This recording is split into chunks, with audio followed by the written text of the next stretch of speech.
If you watched my video on Loads Pond, which I recently uploaded to YouTube, the video finished with a shot of a drinking fountain. So today we're going to look at the history of Robert Leicester.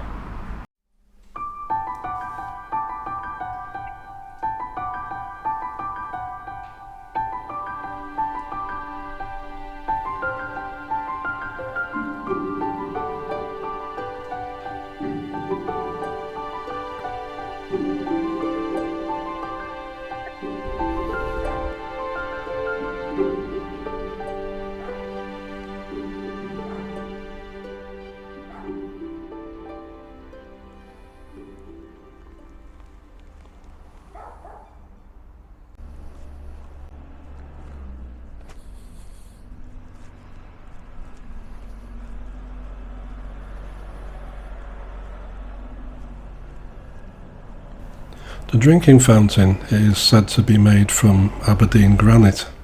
It was erected, as you can see, in 1872. Originally, it would have had a water spout made from brass. The initials RL stand for Robert Leicester, a well-respected incumbent of St. Peter's Church just up the road, who donated the fountain to the people of Woolton.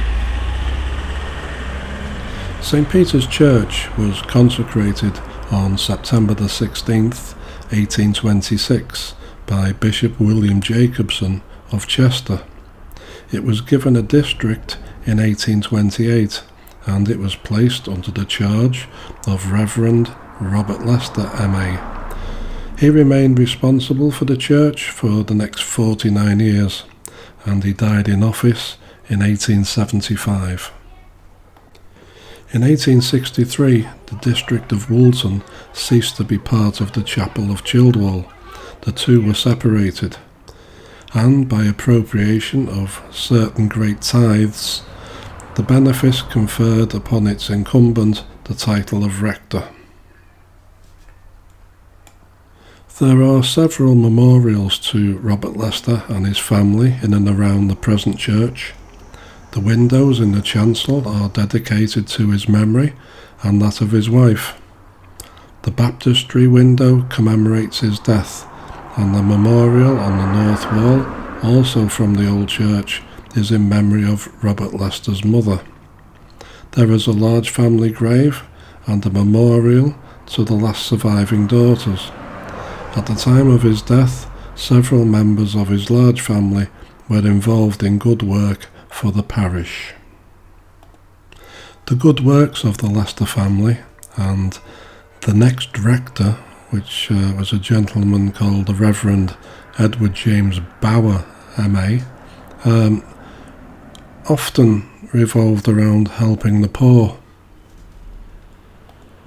Many of the poor people in Woolton at that time were of Irish extraction.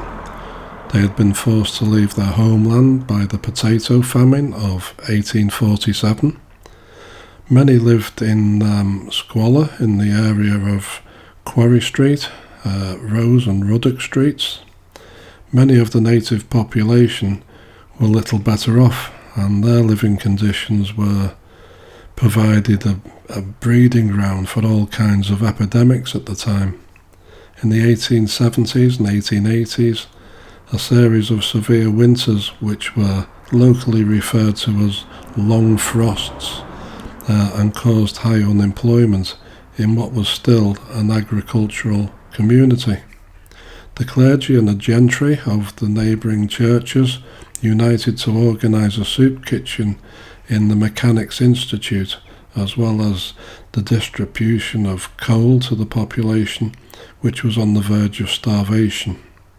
In 1871 alone, over 100 people, mostly old and very young, were buried in St. Peter's churchyard. Now I guess that most people will have forgotten about Robert Leicester, and even more would probably have never heard of him. But if you live in Woolton, then one thing that you will notice is the large lamp which is at the junction of Allerton Road and Woolton Street. This was also a donation, a benefaction by the first incumbent of St. Peter's Church, Robert Leicester. So we have him to thank for what I would call a local landmark. Okay, so thank you for watching, and we'll catch up soon.